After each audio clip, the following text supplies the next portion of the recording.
പക്ഷേ വളരെ പ്രധാനപ്പെട്ട രാഷ്ട്രീയ വാർത്ത നമ്മുടെ മുൻപിലേക്ക് എത്തുകയാണ്. ഏറെ ഗൗരവപ്പെട്ട ഒരു വാർത്തയാണ് വരുന്നത്. കഴിഞ്ഞ ദിവസമാണ് സുപ്രീം കോടതിയിൽ നിന്ന് ഒരു സുപ്രധാന വിധി ഉണ്ടാകുന്നത്. ഗവർണർമാർക്ക് ബില്ലുകളിൽ സംസ്ഥാന നിയമസഭ പാസാക്കുന്ന ബില്ലുകളിന്മേൽ സമയപരിധി ഒപ്പിടാനുള്ള സമയപരിധി നിശ്ചയിച്ചുകൊണ്ട് സുപ്രധാന വിധി സുപ്രീം കോടതിയുടെ ഭാഗത്തുണ്ടാകുന്നത് വലിയ തിരിച്ചടിയാണ് കേന്ദ്ര സർക്കാരിനായി. രാഷ്ട്രപതിക്കും സമയപരിധി അതിൽ നിശ്ചയിക്കുകയുണ്ടായി. ഇപ്പോൾ കേന്ദ്ര സർക്കാർ ഈ വിധിക്കെതിരെ പുനഃപരിശോധന ഹർജി നൽകാൻ പോകുന്നു എന്നതാണ് ഏറ്റവും പ്രധാനപ്പെട്ട കാര്യം. ഇത് നമ്മൾ പ്രതീക്ഷിച്ചതാണ്. കാരണം കേന്ദ്രത്തെ സംബന്ധിച്ച് പ്രതിപക്ഷം ഭരിക്കുന്ന സംസ്ഥാനങ്ങളിൽ അവരുടെ ഏറ്റവും വലിയ ടൂളാണ് ഗവർണർ എന്ന് പറയുന്ന പദവി. അപ്പോൾ ആ പദവിക്ക് ഒരു കൊച്ചുവിലങ്ങ് വരിക എന്ന് പറഞ്ഞാൽ കേന്ദ്രത്തിനെ സംബന്ധിച്ച് സംസ്ഥാനങ്ങളിലുള്ള എല്ലാ പിടിയും വിട്ടുപോകുന്ന സാഹചര്യമായിരിക്കും സൃഷ്ടിക്കുക. അതിനെതിരെ പുനഃപരിശോധന ഹർജി നൽകാൻ പോകുന്നു. അബ്ദുൾ റഷീദ് ദില്ലിയിൽ നിന്ന് നമ്മളോടൊപ്പം ചേരുകയാണ്. അബ്ദുൾ റഷീദ്, ഇത് പ്രതീക്ഷിച്ച ഒരു നീക്കം തന്നെയാണ്. കാരണം ഈ കേന്ദ്രത്തിന് പ്രതിപക്ഷ സംസ്ഥാനങ്ങളിലെ പിടിവള്ളിയാണ് ഗവർണർ പദവി എന്ന് പറയുന്നത്. ആ പദവിയിൽ നിയന്ത്രണമില്ലാതെ പോയി കഴിഞ്ഞാൽ പിന്നെ കാര്യങ്ങൾ കൈവിട്ടു പോകും. അതിനെതിരെ ഇപ്പോൾ പുനഃപരിശോധനാ ഹർജി നൽകാൻ പോകുന്നു, അല്ലേ? മനു, തീർച്ചയായും ഈ ഗവർണർമാർക്കും അതോടൊപ്പം രാഷ്ട്രപതിക്കും ഇത്തരത്തിൽ ബില്ലിന്മേൽ സമയപരിധി നിശ്ചയിച്ചതുമായി ബന്ധപ്പെട്ട വലിയ ഒരു തിരിച്ചടി കേന്ദ്ര സർക്കാരിന് നേരിട്ടിരുന്നു. ഇതിന് പിന്നാലെയാണ് ഇപ്പോൾ തുടർ നടപടികളുമായി ഈ ഹർജി അല്ലെങ്കിൽ ഈ ഉത്തരവിനെ ചോദ്യം ചെയ്തുകൊണ്ടുള്ള പുനഃപരിശോധന ഹർജി നൽകാൻ കേന്ദ്ര സർക്കാർ തീരുമാനിക്കുന്നത്. പ്രത്യേകിച്ചും കേരള ഗവർണർ രാജേന്ദ്ര അർലേക്കറുടെ ഭാഗത്ത് നിന്നും അത്തരത്തിലുള്ള ഒരു നിലപാടുണ്ടാവുകയും ചെയ്തിരുന്നു. തീർച്ചയായും അത് കേന്ദ്ര സർക്കാരിൻ്റെ ഒരു നിലപാട് തന്നെയാണ് അർലേക്കർ ഭാഗത്തു നിന്നും ഉണ്ടായത് എന്നുള്ളത് നമുക്ക് വ്യക്തമാണ്. എന്തായാലും ഇതിന് പിന്നാലെയാണ് ഇത്തരത്തിൽ ഗവർണർമാർക്കും അതോടൊപ്പം ഈ രാഷ്ട്രപതിക്കും ഇത്തരത്തിൽ ബില്ലിന്മേൽ ഈ സമയപരിധി നിശ്ചയിച്ചതുമായി ബന്ധപ്പെട്ട പുനഃപരിശോധന ഹർജി നൽകാൻ കേന്ദ്രം തീരുമാനിച്ചിരിക്കുന്നത്. ഈ നേരത്തെ ഈ കേസ് പരിഗണിച്ചിട്ടുള്ള അല്ലെങ്കിൽ ഉത്തരവിട്ടിട്ടുള്ള JB പർദേവാല അതോടൊപ്പം R മഹാദേവൻ എന്നിവരടങ്ങുന്ന ബെഞ്ചിൽ മുന്നേ തന്നെയാണ് ഇത്തരത്തിലൊരു പുനഃപരിശോധന ഹർജി നൽകാൻ കേന്ദ്ര സർക്കാർ മുന്നോട്ട് വരുന്നത്.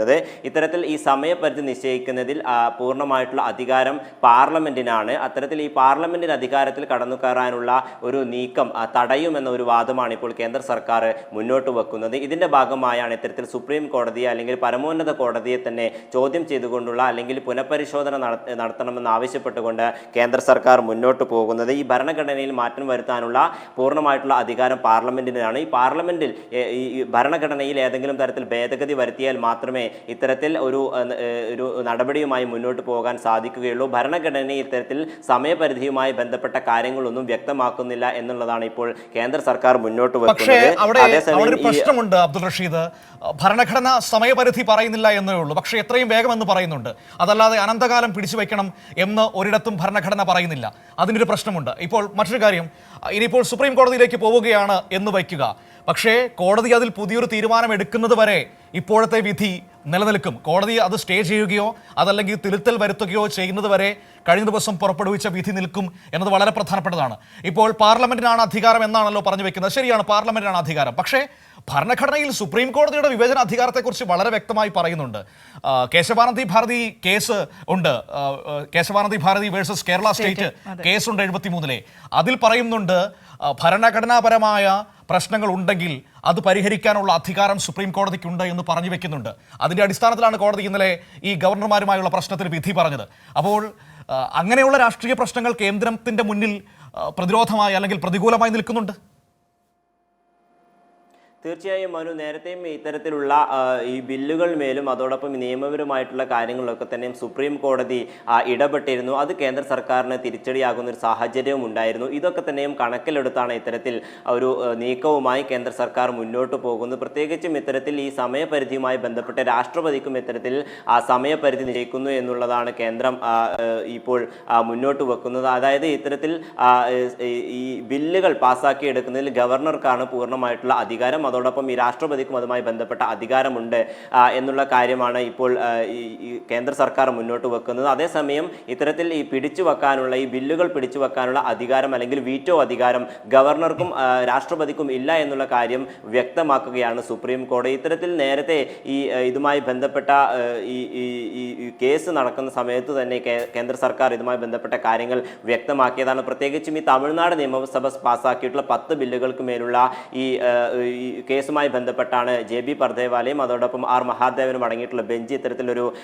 വിധി പ്രസ്താവിച്ചത്. ഈ വിധിക്കെതിരെ വലിയ രാഷ്ട്രീയ പിരിമുറുക്കം കേന്ദ്ര സർക്കാർ നേരിടുകയും ചെയ്തു. വിവിധ കോണുകളിൽ നിന്ന് വലിയ പ്രതിഷേധവും ഉണ്ടാവുകയും ചെയ്തു. പ്രത്യേകിച്ചും കേരളം അടക്കമുള്ള സംസ്ഥാനങ്ങൾക്ക് ഏറെ ആശ്വാസമാകുന്ന ഒരു നിലപാടാണ് സുപ്രീം കോടതിയുടെ ഭാഗത്തു നിന്നുണ്ടായത്. അത് കേന്ദ്ര സർക്കാർ തിരിച്ചടിയാവുകയും ചെയ്തു. ഇത്തരത്തിൽ ഈ കേന്ദ്രത്തിനെതിരെ തിരിച്ചടിയാകുന്ന ഏത് മേഖലയെയും അതിനെ പുനഃപരിശോധിക്കുക എന്നുള്ള ഒരു നീക്കവുമായാണ് കേന്ദ്ര സർക്കാർ മുന്നോട്ട് പോകുന്നത്. പ്രതിഷേധങ്ങളെ അടിച്ചമർത്തുക അല്ലെങ്കിൽ നിയമപരമായിട്ടുള്ള കാര്യങ്ങളെ അത്തരത്തിൽ ചോദ്യം ചെയ്യുക വളരെ പ്രധാനപ്പെട്ട ശരിയാണ് അബ്ദുൾ റഷീദ്. ആ രീതിയിൽ കേന്ദ്രം പുനഃപരിശോധനാ ഹർജി നൽകുന്നു.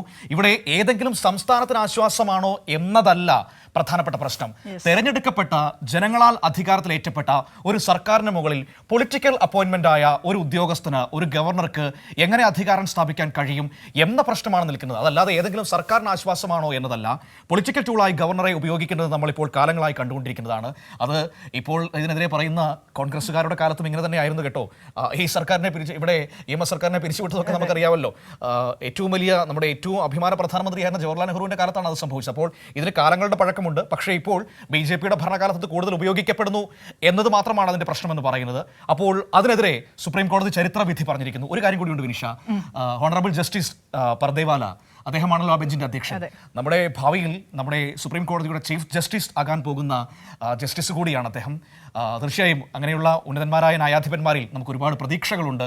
രാജ്യത്തിന്റെ ജനാധിപത്യം വാഴുക എന്ന് ഉറച്ചു വിശ്വസിക്കുന്ന വലിയ മനുഷ്യരെ ഏറ്റവും ബഹുമാനത്തോടെ നമ്മൾ കാത്തു നിൽക്കുകയാണ്. അപ്പോൾ ആ രീതിയിൽ കൂടി അതിനെ പറഞ്ഞു വെക്കേണ്ടി വരും.